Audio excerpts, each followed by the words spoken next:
தமிழ்நாட்டில் அவசர கதியில் மேற்கொள்ளப்படும் வாக்காளர் பட்டியல் சிறப்பு தீவிர திருத்தத்தால் தங்களது வாக்குரிமை பறிபோகும் அச்சம் எழுந்துள்ளதாக வாக்காளர்கள் குமுறி வருகின்றனர்.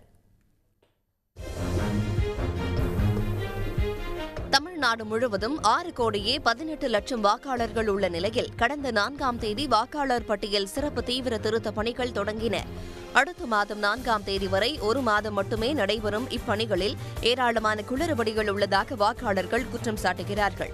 கடந்த 2002 மற்றும் 2005ஆம் ஆண்டுகளுக்கு பிறகு தமிழ்நாட்டில் மீண்டும் நடைபெறும் பணிகள் என்பதால் வாக்காளர்கள் மட்டுமின்றி அவர்களுக்கு வழிகாட்ட வேண்டிய வாக்குச்சாவடி நிலை அலுவலர்களும் குழப்பத்தில் உள்ளதாக புகார் எழுந்துள்ளது. வாக்காளர் விவரங்கள் அச்சிடப்பட்ட விண்ணப்ப படிவத்தை விநியோகம் செய்வதிலேயே பல பகுதிகளில் குளறுபடிகள் அரங்கேறி வருகின்றன. வர்றவங்களுக்கு ஒரு நல்ல ட்ரெயின் கொடுத்து இன்னது செய்யணும், இன்னது கொடுக்கணும். அதில் அந்த 2007 அந்த ஓட்டு போட்டவங்க இல்லைன்னா அந்த காப்பி கொடுக்கணும், அந்த ஜெராக்ஸ் காப்பி கொடுக்கணும், ஆதார் ஜெராக்ஸ் கொடுக்கணும். இதை பற்றியெல்லாம் ஒரு டீட்டெயிலுமே சொல்லாமல் ஏதோ வந்தால் கொடுத்தா ஒரு இடத்துல உட்காந்து மொத்தமாக கொடுத்து விட்டாங்க. இப்போதைக்கு யாருமே வரல இது வரைக்கும். அவங்க ஒரு இடத்துல இருக்காங்க, ஆனால் நாங்கள் தேடி போக வேண்டியிருக்கு. எங்கே போய் தேடி பார்த்து நாங்கள் ஃபார்ம் வாங்க அப்படின்னு பயமாக இருக்குது. புதுசாக வாக்காளர் பெட்டியில் சேர்த்தா தான் தேர்தலில் ஓட்டு போட முடியும், இல்லைன்னா அவ்வளோதான் போட முடியாது.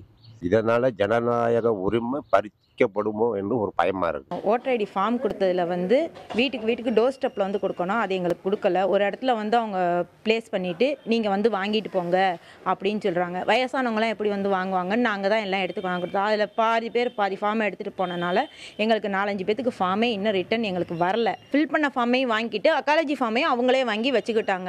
அப்படி இருக்கும் நாங்கள் கொடுத்தோமா இல்லையாங்கிறது எப்படி அவங்களுக்கு தெரியும். அதனால் அக்காலஜி ஃபார்ம் எங்களுக்கு வேணும். விண்ணப்பத்தை பூர்த்தி செய்ய வழிகாட்ட வேண்டிய வாக்குச்சாவடி நிலை அலுவலர்கள் ஒவ்வொரு நாளும் வெவ்வேறு நடைமுறைகளை கூறி தங்களை தவறாக வழி நடத்துவதாக வாக்காளர்கள் குற்றம் சாட்டுகிறார்கள். இதனால் தங்களது விண்ணப்பம் நிராகரிக்கப்பட்டு வாக்குரிமை பறிபோகும் அச்சம் எழுந்துள்ளதாக வேதனை தெரிவிக்கிறார்கள். பிஎல்ஓ என்ன சொன்னாங்கன்னா, கணர் வேற எழுது நாங்கள் 3வது களத்தில் இப்போ நாங்கள் கொடுத்த பிறகு கணர் வேறு எழுதக்கூடாதுன்னு சொல்லி எங்களுக்கு மேலே வந்து சொல்கிறாங்க. இப்போ கணவர் எழுதாதீங்க, அப்பா வேறு மட்டும் எழுதுங்கன்னு சொல்கிறாங்க. இப்போ நாங்கள் ஃபார்ம்லாம் கொடுத்துட்டாங்க. எங்கள் மக்கள்லாம் ஃபார்ம்லாம் ஒரு 300 பேருக்கு மேற்கொண்டு கொடுத்துட்டாங்க. இப்போ அவங்களுக்கு ஓட்டு போட முடியாத சூழ்நிலை வந்துருமா? மக்கள் பூரா எங்கள்கிட்ட முறையிடுறாங்க. அதனால இதை திட்டமே வேணான்னு சொல்கிறாங்க. நான் படிக்காதவ, எனக்கு ஃபுல்லாக படம் தெரியாது. ஆனால் எங்களுக்கு ஓட்டு போட முடியுமோ போட முடியாதான்னு ஒரே பயமாக இருக்குது. 5 ஓட்டு இருக்குது எங்கள் வீட்டில். ஆனால் போட முடியுமோ போட முடியாதுன்னு பயமாக இருக்குது. எப்படி ஃபுல்லாக படம் தெரியலை. அவர் சொல்லியும் கொடுக்கல. பீகார் சட்டமன்ற தேர்தல் சமயத்தில் அங்கு லட்சக்கணக்கான வாக்காளர்கள் நீக்கப்பட்டது போல தங்களது வாக்குரிமையும் பறிபோய் விடுமோ என்ற அச்சத்தில் தமிழ்நாடு வாக்காளர்கள் உள்ளனர். சட்டமன்ற தேர்தலுக்கு சில மாதங்களே உள்ள நிலையில் அவசர கதியில் மேற்கொள்ளப்படும் வாக்காளர் பட்டியல் சிறப்பு தீவிர திருத்தத்தை கைவிட வேண்டும் என கோரிக்கை எழுந்துள்ளது. உடனுக்குடன் செய்திகளை தெரிந்து கொள்ள சன் நியூஸ் பெல் ஐகானை கிளிக் பண்ணுங்க.